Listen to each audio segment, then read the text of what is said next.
Бәріңе сәлем.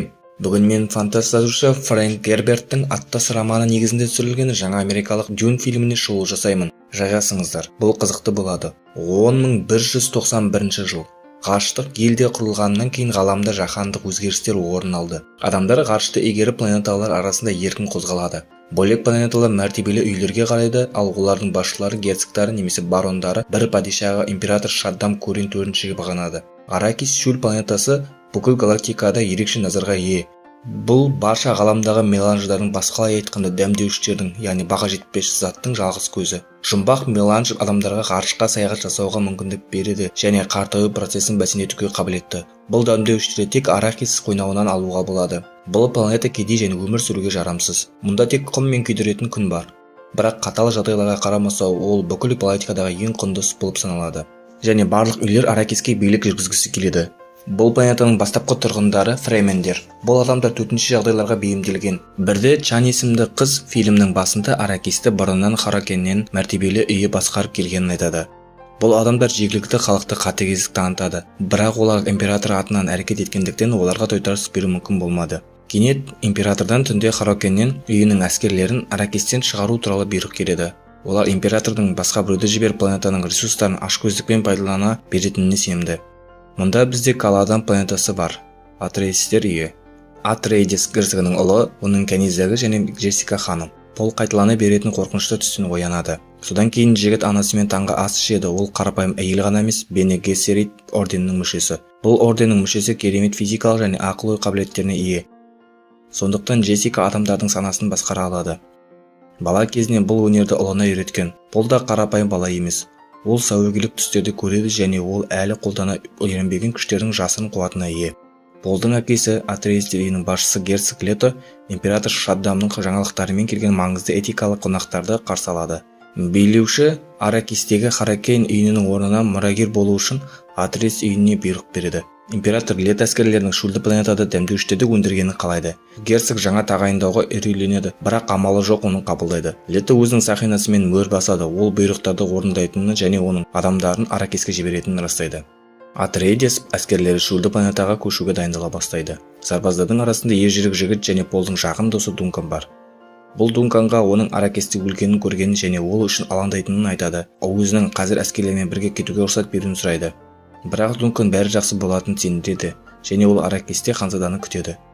Әскерилер Пол мен оның отбасының келуінің бәрін дайындау үшін жаңа үйге алдын ала ұшады. Бала әкесімен бірге жүріп шын жүрекпен сөйлеседі. Лето дәмдеуіштерді алу арқылы баюды мақсат етпейтінін мойындайды. Герцог Аракис халқымен достық қарым-қатынас орнатуды жоспарлайды. Барон Харакеннен айырмашылығы ол фермендерді құрметтейді. Бұл барлық үйлерге бейбітшілік орнатудың алғашқы қадамы болады. Біраз уақыттан кейін Пол өзінің жауынгерлік дағдыларын ұстазы Холикемен бірге шыңдайды. Ұрыста олар денелерінің айналасындағы қорғаныс өрісін жасайтын құрылғыны пайдаланады. Холик ханзададан Аракисте абай болуды сұрайды. Өйткені ренжіген Харакеннендер жасырын шабуыл жасай алады. Енді біз шөлді планетаның бұрынғы билеушісі Харакенненнің иелігіндегі Геди Прайм планетасына ауысамыз.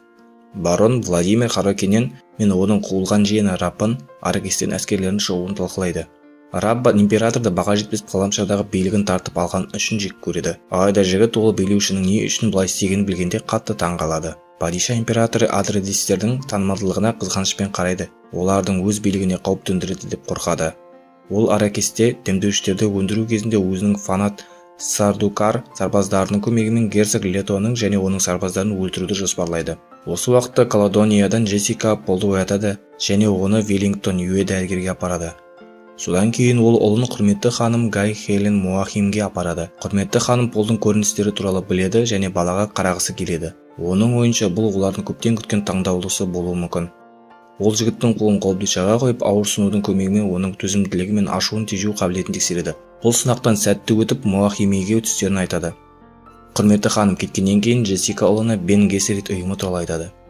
Бекештер ордені жылдар бойы император саясатына көлеңкесінде отырып бағыт бағдар беріп келеді. 1000 жыл бойы олар Аракисті шексіз игере беруден құтқара алатын галактиканы басқаруға қабілетті ақыл-ой иесін жасау үшін мәртебелі үйлер арасында қандар алмастырды.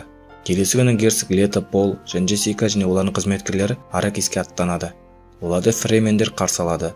Пол олардың таңдаулысы болуы мүмкін деп үміттенеді. Пол өз бөлмесінде Аракис шөлдерінде тұратын үлкен құм құрттарының бейнежазбаларын көреді. Бірақ кенеттен үлкен масаға ұқсайтын робот аңшы пайда болады. Реакциясының жылдамдығының арқасында Пол өзін бір өлімнен құтқарады. Мұқият тергеуден кейін Ханзаданы өлтіру үшін Харконнен солдаты қабырғаның ішінде жастанып жатқанын байқайды. Содан кейін біз барон Харконненнің құрметті хан Малахиммен кездесуін көреміз. Ол Харконнендердің қолдауымен императордың Атрейс үйіне қарсы не істеп жатқанын біледі және бароннан Джессика мен Полды өлтірмеуді сұрайды. Ол келіседі, бірақ шын мәнінде екеуін құм құртына жемтік ретінде тастауды жоспарлайды. Аракисте меланж жинауға қатысты жоғары лауазымды тұлғалардың жиналысы өтіп жатыр. Харконнен дәмдеуіштерді өндіруге кедергі жасау үшін оларға зақымдалған жабдықтарды қалдырғаны белгілі болады. Біраз уақыттан кейін Пол Дунканмен кездеседі.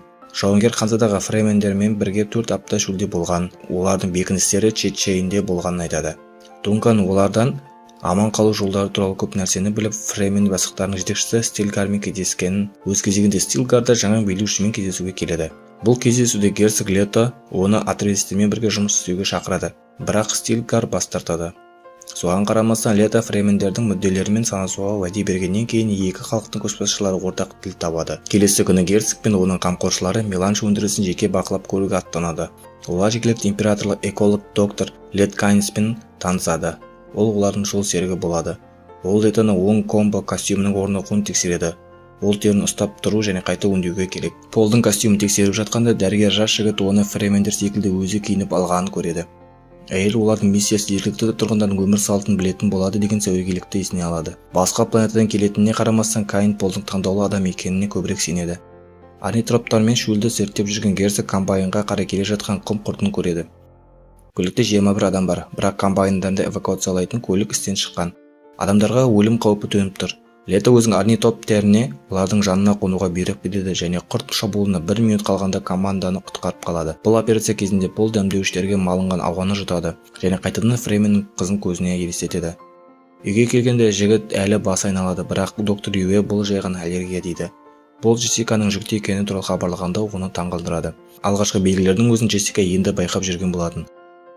Әрі қарай біз императорлық сардукорлардың Харконнен әскерлерімен Атрейстерге шабуыл жасауға дайындалып жатқанын көреміз. Сардукорлар ешкім қарсы тұра алмайтын ең бейімді және айбатты сарбаздар болып саналады. Осы уақытта Аракиске доктор Юэ аллергияға қарсы болуға дәрі әкеледі. Егер Ханзада Веллингтонның баронмен мәміле жасалғанын білсе, ол ұйықтататын дәріні қабылдамас еді және үйіне жасалған шабуыл кезінде ұйықтамас еді. Герцог пен Джессика да ұйықтайтын дәрі алады, бірақ Лето оны түнде жұмыс жасау үшін қабылдамайды. Жаулар Атрейстерге шабуыл жасайды. Герцог не болып жатқанын бірден түсінбейді және ол ештеңе істей алмай тұрып, доктор Юэ оны ұйықтататын дәрімен атып тастайды. Дәрігер үйдегі электр қозғалысын өшіреді, ал жау әскерлері ішке кедергісіз кіреді. Ассасиндер Атрейс күзетшілеріне күтпеген шабуыл жасайды. Сонымен қатар олардың саны көп болғандықтан көп ұзамай оларды жеңеді. Лето есін жиды. Ол Веллингтон оған барон әйелін ұрлап кеткенін және ол опасыздық жасауға мәжбүр болғанын түсіндіреді. Дәрігер герцогтың сақинасын Полға беру үшін алады. Содан кейін ол қозғала алмай жатқан Летоның бір тісін улы газы бар капсуламен алмастырады және барон Владимир жақын жерде болғанда тістеуін сұрайды. Осы уақытта сардукорлар Джессиканы шөлді құмдады өлуге қалдыру үшін ұрлап кетеді. Пол орнитоптерді оянып анасы байланғанын және аузында шүберекпен тамғанын көреді. Бірақ Джессика адамдарды өзі қалаған нәрсені істеуге мәжбүрлей алады. Осылайша екеуі күштерін пайдаланып ұрлаушыларды өлтіреді. Дәрігердің кабинетінде олар дәрігер қалдырған аман қалу жинағын табады. Енді олар жапан далада аман қалуы керек. Летоны баронға апарады. Дәрігер онымен кездесуінде оның қызметі үшін төлемді әйелін босатуды еске салады. Бірақ аяусыз Харконнен дәрігерді өлтіреді. Барон Летоға оның басы бүгін кесілетінін айтады. Лето құтылудың жолын көрмей бөлмені толтыратын улы капсуланы жарып жібереді және ондағы барлық адамдарды өлтіреді.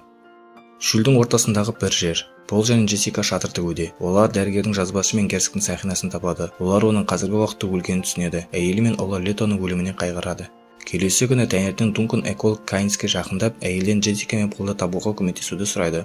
Осы уақытта Харконнен сарайында улы газ шығарылғаннан кейін солдаттардың бірі бөлмеге кіреді. Ол баронды тірі көргенде таңғалады. Владимир күш өрісін пайдаланып уға төтеп берген екен. Пол шөлде қайтадан дәмдеуіштердің иісін сезеді. Жігіт алдағы қасиетті соғыс туралы аян алады және ол адамдардың өз қолдарымен қалай өлтіретінін көреді. Өлімнің қорқынышты суреттері Полды қорқытады, ал анасы оны тыныштандырады. Біраз уақыттан кейін Пол әкесінің сақинасын тағып Атрейс герцог атағын алады. Оларды көп ұзамай тауып алады. Дункан жаңа билеушісінің алдында тізерлейді. Экол Кайнс үшеуін де қауіпсіз жерге апарады. Бұл аракисті сумен қамтамасыз ету үшін керек ескі экологиялық станция. Жоба сәтті жүзеге асса, шөлді планета жұмаққа айналар еді. Дегенмен бағалы меланж құмдар ертерек табылып, барлық күш демдеуіштерді алуға бағытталады. Көп ұзамай саудагерлер қашқындарды тауып шабуыл жасайды. Дункан Джессика мен Полды қорғаймын деп соғыс кезінде өлтіріледі. Эколог Каин Пол мен оның анасымен бірге қашып үлгереді. Джессика мен оның ұлы артитроптерге отырып қуудан құтылуға тырысады. Құмды дауылда Каинді саудагерлер ұстап алады. Өлім алдында әйелі құмға ырғақты түрде аяғымен тебеді және осылайша барлығын бірден жұтықпаятын үлкен құртты шақырады. Жаулар Пол мен Джессиканы қуып келеді. Жас жігіт артитроптерді дәл құмды дауылдың қақ ортасына бағыттайды, ал қуғыншылар оларды өлді деп есептейді. Осы уақытта барон Харконнен денсаулығын қалпына келтіреді. Рабан оған келбеті мен оның отбасының қайтыс болғанын хабарлайды. Бақытты барон жиеніне дәмдеуіштерді жинауды бастауды және барлық фремендерді өлтіруді бұйырады. Пол мен Джессика қайтадан шөлге қонады. Олар ол комбоны киіп, фремендерден көмек сұрау үшін оларды іздей бастайды. Пол құрттарды шақыртпау үшін дұрыс қозғауды біледі және бұл дағдыны анасына үйретеді. Бірақ барабан құмдары олардың жолдарын бөгейді. Құрт ақыры оларды табады. Пол мен Джессика жартасқа қарай жүгіреді, бірақ құрт қуып жетеді. Кенет басқа дыбысқа ауысып жорғалап кетеді. Балғамен құртты алаңдатып алып, енді шабуылшыларды қоршап алған фремендер екен. Фремендер оларды өлтіріп, дене сұйықтығын өз қажеттіліктеріне пайдалану үшін көздейді. Стильгар өз адамдарын тоқтатып, Полдың таңдаулы екенін айтады. Содан кейін Полдың айналасындағы қыз пайда болып, өзін Джан деп таныстырады. Жанис есімді фремен Пол мен Джессиканың өздерімен бірге тұруынан бас тартып, төбелесуді талап етеді. Дәстүр бойынша барлық дуэль біреудің өлімімен аяқталуы керек. Пол Жанисті оңай жеңеді, бірақ оны бірден өлтіруге шешім қабылдамайды. Алайда оның таңдауы жоқ. Ол өмірінде бірінші рет адамды өлтіруге мәжбүр болды. Фремендер мәйітті жинап, лагеріне қайтады. Оларға Пол мен Джессика да қосылады. Алыстан Пол үлкен құрт мінген адамды байқайды. Шам, бұл тек бастамасы дейді. Менің ойымша, Дюна фильмі біздің күткенімізден де асып түсті. Фильм өзінің әдемілігімен және ауқымдылығымен баурап алады. Дени Вильнев режиссер. Ол бала кезінен бастап Дюна негізінде фильм түсіруді армандағанын айтады. Шамашы өз жұмысына деген сүйіспеншілік пен құштарлықтың арқасында біз кино өнеріндегі жаңа туындысын алдық. Мен қазірдің өзінде екінші бөлімін кинотеатрдан көруге асығып күтіп жүрмін. Сіз ше? Мен осымен аяқтадым. Видеоға лайк басып, өз әсерлеріңізді комментарийға жазып, каналға міндетті түрде жазылыңыздар.